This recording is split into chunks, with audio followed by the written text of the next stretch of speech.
Hey guys, Lukewarm Mining here. Hope y'all are doing okay. As you can see, I have the Z15 off. It's actually expensive power time, so I'm shutting everything down. But I did notice on my BC250s, the number one card right here is currently running at 100 degrees. Everything else is in the 80s and 70s and 60s. This one right here on the very end is running at 100. So it definitely needs a repacing, and obviously these things aren't super profitable to run right now. So I'm not really upset about the downtime. So what I'm gonna go ahead and do is actually take this thing off the rack, get it all unplugged, get all this spaghetti undone, and I'm gonna end up moving it into my office to go repaste it. I'm also gonna take these other CMP cards that got damaged when it fell off the rack, see if I can repair them, see if I can get them up and running so that I can have a final 12th card in there and then one more spare on the side. So let's get to it. Also, little updates. I melted the PID controller by accident. I left it on top of the toaster.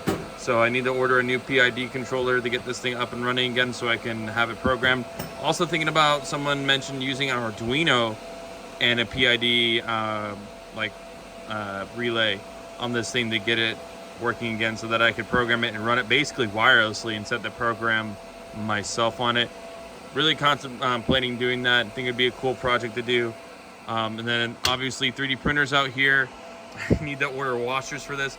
Unfortunately, my daughter broke the front glass. She's okay. That was like a couple months ago, and I finally cut some acrylic to fit on there. Found out these M2 screw or M3 bolts that I have fit into there, but I need to trim down the top a little bit to make it so it fits onto this lip. Then also down here as well, and then put washers on it so that it fits into these holes right here and can be held in place. Alrighty, so my desk is a little bit of a mess right now, and I went and cleared out the space over here by moving the 3D printer out there, as you saw. So, got the BC250 opened up right here. Got my sweet fan shrouds that I made for here. These things have been freaking killing it. These ones right now are the 120s. I'm thinking about getting the 140s and trying them out. But once I step this thing up to 220 volt, this thing is pretty much dead silent until I get these things, dual mining. When I got each one of these cards pushing 180 watts a piece, of course these things are ripping at full speed, and so is the power supply. So it's definitely a better tone than what it comes with from the factory, but it is still relatively loud. But when you just mine ironfish or you just mine wart on these, even just doing the 120s, super duper quiet for the most part. And then I can only imagine the 140s are pushing almost, I think, about 20-30% more airflow than these are even capable of doing. So it's going to be even quieter than this thing. But anyways, I'm going to start taking these cards out, putting them over here, repasting them, slapping them back in the machine.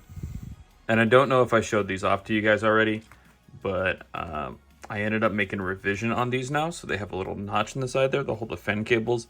This one's one of the first revisions. I made the little notch a little bit bigger on the end, the tab, so it actually locks the cables in, so they're much easier to organize and put in. So it took me about 45 minutes to get through all 11 cards, so obviously I've sped that up for you guys right now.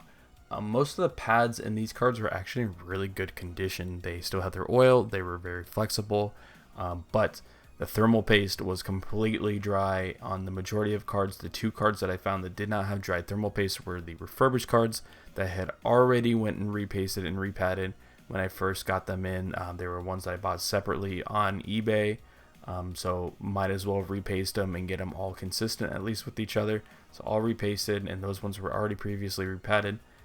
So like I said, I didn't have to repad them. It wasn't awful. I will say very shortly here, you'll see I did have one thing happen with them on like one of the cards in the very middle.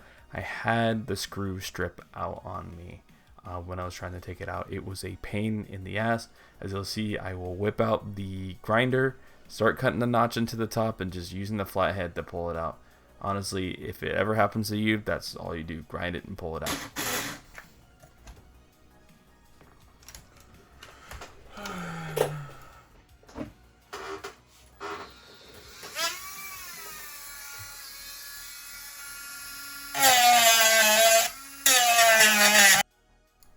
Wow, wasn't that sound absolutely fantastic? Who doesn't love the sound of, grinders in your ear? Anyways, that was about the only real issue I had with the majority of these cards. The two cards that had broken when the case had dropped, unfortunately, there's more going on with them than what meets the eye. I unfortunately forgot to record it, but it seems that there's something wrong with the die itself, so it could be something that I need to reflow to get working again, or it could just be the PCB itself is cracked and I cannot see it. So outside of that, though, these things are relatively easy to take apart. Honestly, it's there's no kind of locking screws or anything like that. Everything's kind of the same size. It's very, very easy to reassemble it. I mean, there's only 4 spring screws and like 4 of the regular standing screws. The only thing that is a little bit of an issue is when you reinsert the cards, you definitely need to make sure that the power connector is lined up. So the best thing that I found, the best practice for it, is to put the front side in first, slide it down, make sure it's lined up on the back side as well, but kind of tilt it towards the front because then it will seat properly into it.